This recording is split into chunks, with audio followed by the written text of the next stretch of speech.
चिपळूण नगरपालिका निवडणुकीची रणधुमाळी सुरू झाली आणि आपण बघतोय तर अजूनपर्यंत महायुती असो महाविकास आघाडी असो अजून पण नगराध्यक्ष पदाचा उमेदवार जाहीर झाला नसला तरी नगराध्यक्ष पदामध्ये इच्छुकांची भाऊ गर्दी आणि निष्ठावंतांना डावललं जाते. त्याच्यामुळे कुठेतरी कोणत्याही पक्षामध्ये राजीनाम्याचे सत्र सुरू झालेले आहेत. आपल्याबरोबर माजी नगरसेविका नपूर बादशिम आहेत. स्वागत आहे. तुमच्या राजीनाम्याची बातमी चर्चेला जात आहे, नेमकं खरं काय? आज भारतीय जनता पार्टीने सगळे उमेदवार आमच्या पक्षाने जाहीर केले. पक्षाचे भारतीय जनता पार्टी किती उमेदवार जाहीर केले? 8 आहेत. 8. तर त्यामध्ये 10 नंबरमध्ये माझा क्लेम, मी स्टँडिंग नगरसेवक तिथे असताना त्यांनी दुसरा उमेदवार तिथे दिला आहे आणि हा कुठेतरी मला असं वाटतं की माझ्यावरती तो पक्षाने अन्याय केला आहे, म्हणून मी हा पदाचा राजीनामा दिला. म्हणजे तुमच्या ठिकाणी माजी नगरसेविका रसिका देवळेकरांना त्या ठिकाणी आणलं गेलं? हो. असं नेमकं काय केलं असेल?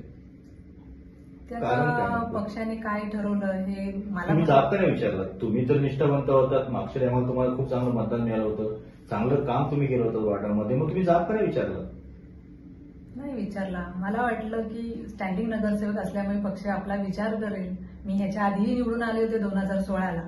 म्हणजे अशा पद्धतीने तुम्ही अन्याय सहन करणार, बाकीच्यांचं सुद्धा असं अन्याय होणार असेल ना, होत असेल, हो. मग त्याला वाचा फोडली पाहिजे ना. नक्कीच. मग वाचा का नाही फोडली? मी सोबत लढवण्याचा निर्णय घेतला. ठीक आहे, तुम्ही सोबत लढण्याचा निर्णय घेतला असेल, इट्स ओके, मान्य आहे. पण मुळात अशा पद्धतीने जर तुमच्यासारखे नगरसेवक होते, प्रामाणिकपणे काम करणारे नगरसेवकावरती असा अन्याय होत असेल तर सर्वसामान्य कार्यकर्त्यांचं काय? कारण मुळात ही निवडणूक कार्यकर्त्यांची आहे मॅडम.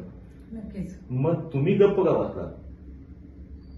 ज्या टायमाला तुम्ही राजीनामा दिला त्या टायमाला तुम्ही शहराध्यक्ष किंवा जिल्हाध्यक्ष याची चर्चा केलीच का?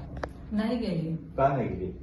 मला जेव्हा समजलं तेव्हा मी लगेच माझ्यावरती अन्याय झालाय म्हटल्यावरती मी तो राजीनामा दिला आणि मी लगेच निर्णय घेतला की अपक्ष लढवा. अशी चर्चा सुरू झाली होती की नपूर पश्चिमला अन्य पक्षातून ऑफर आली, असं खरं आहे का? नाही, मला कुठल्याही पक्षातून ऑफर आलेली नाहीये. मग तुम्ही आता निर्णय घेतला की सोबती म्हणजे अपक्ष म्हणून तुम्ही फॉर्म भरणार? पक्ष म्हणून. पण मुळात आपण प्रामाणिकपणे काम करून पक्ष जर अशा पद्धतीने वागत असेल तर तुमच्याकडे त्याची व्याख्या काय? पक्षाने आता असा निर्णय का घेतला हे मलाही माहित नाहीये. त्यांनी असं का केलंय माझ्यावरती अन्याय, याचं उत्तर माझ्याकडे नाही. असंही बोललं जातं की जे जुने निष्ठावंत आहेत त्यांना विचारत न घेता नव्याने जे आलेले आहेत ते कुठेतरी आता ह्या सगळ्या गोष्टी करत आहेत. ही गोष्ट खरी की खोटी? हो, खरी आहे. कोण आहे म्हणून नेमकं? शशिकांत मोदी, सतीश मोरे, कोण नेमकं? मोदी साहेब. शशिकांत मोदी. मग तुम्ही त्यांना का विचारलं नाही? नाही विचारलं. का नाही विचारलं?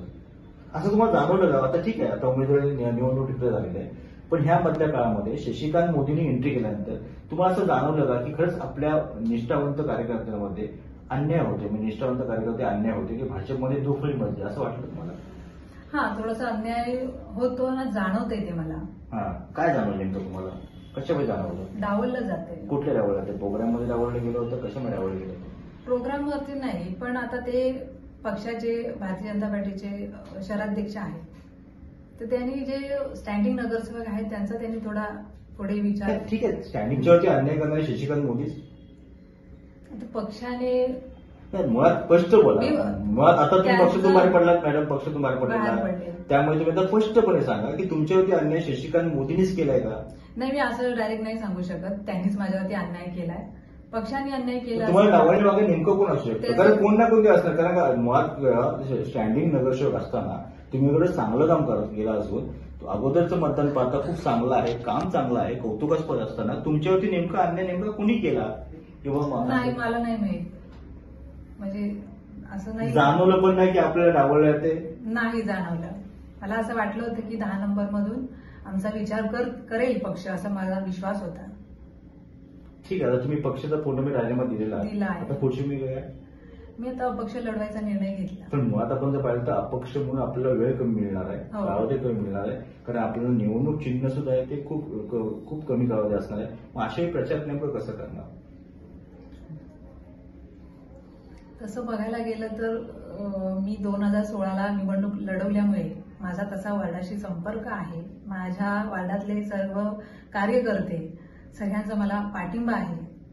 त्यामुळे 2016 अलग आहे आणि मॅडम 2025 मध्ये आपण आहोत आणि मुळात आपण पाहिलं तर 9 वर्षाचा कालावधी लोटला गेलेला आहे. आज अपेक्षा वाढली लोकांच्या विकास कामाच्या संदर्भात. काय नेमकं विजन काय?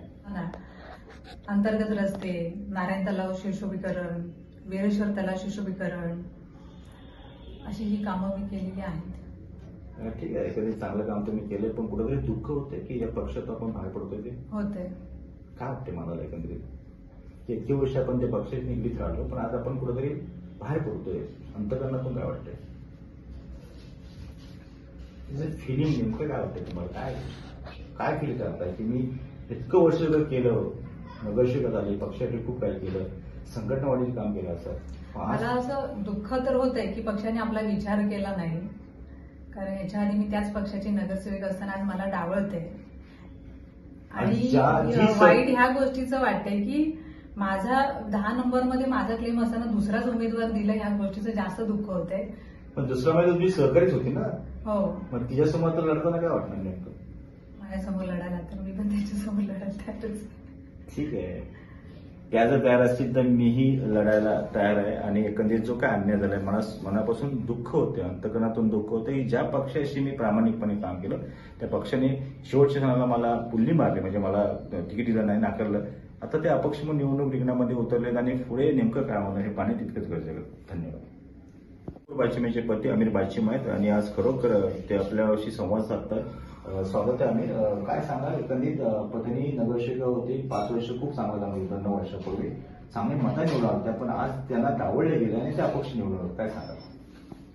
मुळात पहिली गोष्ट 2016ची जी निवडणूक झाली त्यावेळी ती पूर्ण वेळ हाऊसवाईफ होती. भाजप पक्षाला उमेदवार शोधावा लागत होता. आमची तर कुठलीही तयारी नव्हती. भाजप पक्षाचे पदाधिकारी म्हणजे माजी उपनगराध्यक्ष निशिकांत भोजने साहेब आले, अजून काही पदाधिकारी आले. त्यांनी आपल्याला विचारलं की तुम्ही प्रभाग क्रमांक 11 मधून भाजप महिला ओबीसी आरक्षण पडलेलं आहे, तर तुम्ही माझ्यासोबत निवडणूक लढवू शकता का?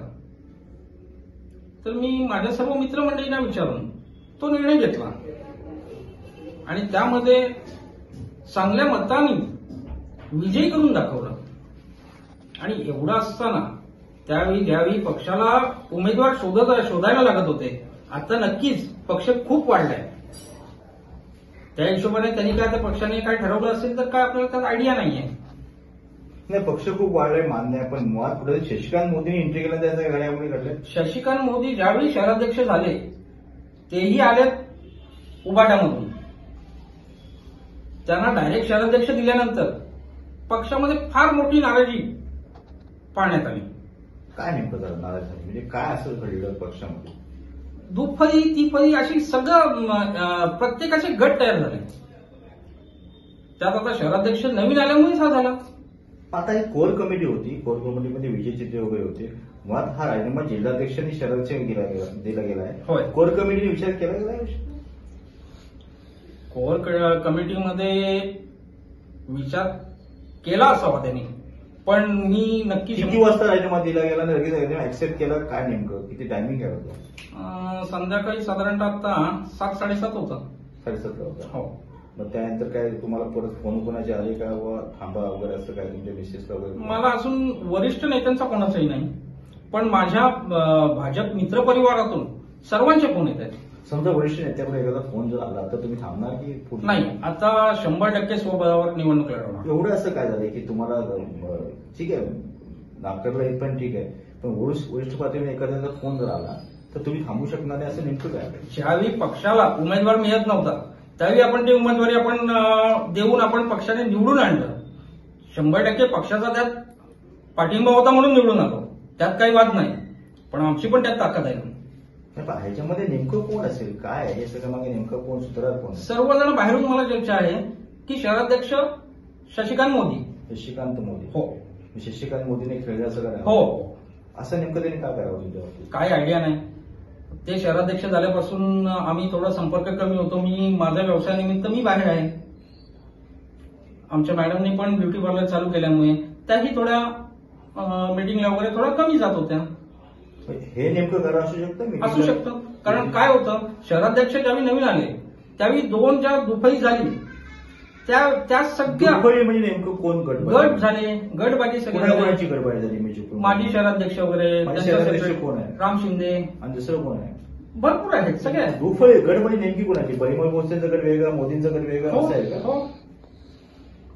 मग मुळात म्हणजे टाइम दिला गेला नाही ब्युटी पार्लरमुळे म्हणून असं काय डावललं गेलं की नेमकं त्यांना असं वाटलं असेल की आम्ही त्यांच्यासोबत त्यावेळी नाहीये. कदाचित तोच त्यांच्या मनातला राग त्यांनी काढलेला आहे. म्हणजे ह्याच्यामध्ये सगळं मोदी मला तरी 90% खात्री आहे. मोदी हो. आता त्यांनी भूमिका घेतली की अपक्ष निवडणूक लढवायची. सारं कसं शक्य होणार? कारण का मुळात मला पूर्ण वॉर्डमध्ये माझा मित्रपरिवार फार आहे आणि मित्रपरिवाराचा पूर्ण पाठिंबा आहे आणि ही निवडणूक लढवून निवडूनही येणार. त्यावेळी आम्ही बीजेपीला आम्ही हा जाब विचारू, ह्यावेळी तिकीट का नाकारलं गेलं त्यावेळी तुमचा विचार होतो म्हणजे पुन्हा तुम्ही बीजेपीमध्ये एंट्री करणार का? नाही. ज्यावेळी नाकारलं गेलं अपक्ष म्हणून विजय झाल्यानंतर मग तुम्ही नेमकं कोणत्या ठिकाणी मत बघलं त्यावेळेचा पुढे निर्णय होतो. म्हणजे अजून प्रश्न चिन्ह बाकी आहे. पुढच्या निर्णय पुढे